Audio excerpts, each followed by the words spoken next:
Rift in the Aam Aadmi Party comes to the fore with an internal letter that was sent by Manish Sisodia to Yogendra Yadav.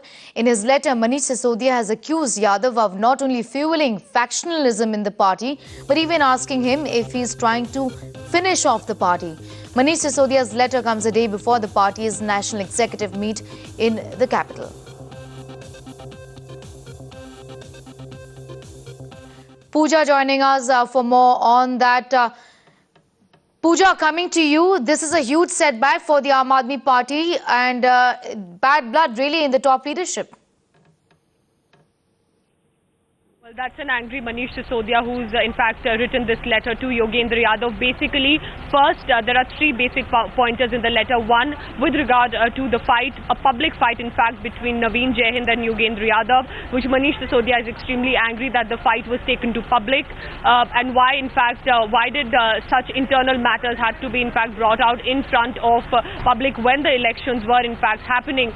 And then of course, most importantly, Yogendra Yadav's purported attack to Arvind Kejriwal, and Manish Sisodia says that why is he attacking Arvind Kejriwal as he could be a party supremo? That's never been the strategy of Arvind Kejriwal. Why is he in fact trying to make these allegations? And then most important attack comes when Manish Sisodia says that when Arvind had very categorically told the party that he wants to focus on Delhi at least for the next few years, why was he encouraged by Yogendra Yadav to go across India, and in fact was promised that in Haryana it would be a 23% vote share, when in fact it turned out to be only 3%.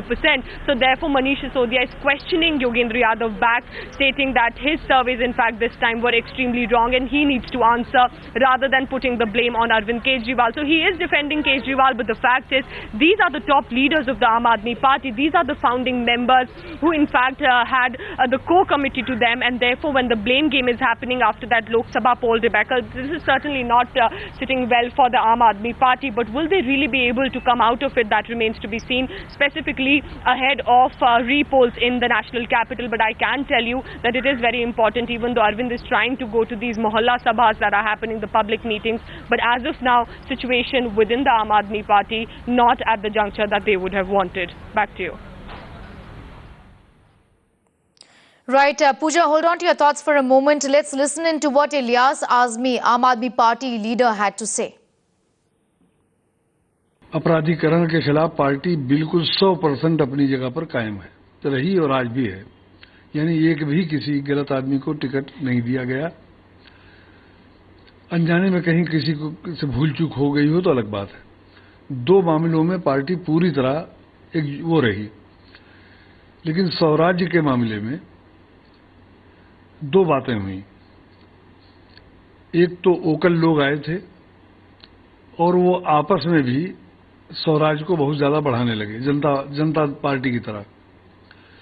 दूसरी वजह ये हुई कि national convener ने उसको अपनी party समझ लिया, निजी, और वो बिल्कुल मायावती और मुलायम सिंह की तरह का बर्ताव करने लगे और उस सोच उनकी वो हो गई कि ये पार्टी मेरी है।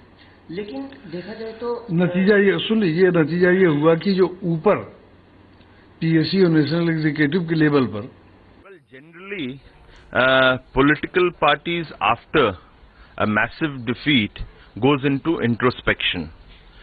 Aam Aadmi Party wanted to showcase themselves as a non-conventional party, as an alternate party, political party.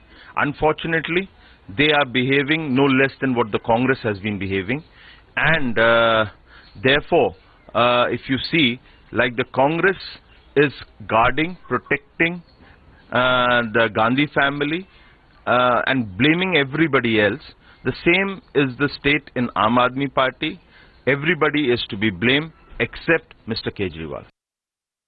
The infighting of the Aam Aadmi Party should come as no surprise. This was a party born out of public anger against corruption, and it was based on the movements of Anna Hazare and Swami Ramdev.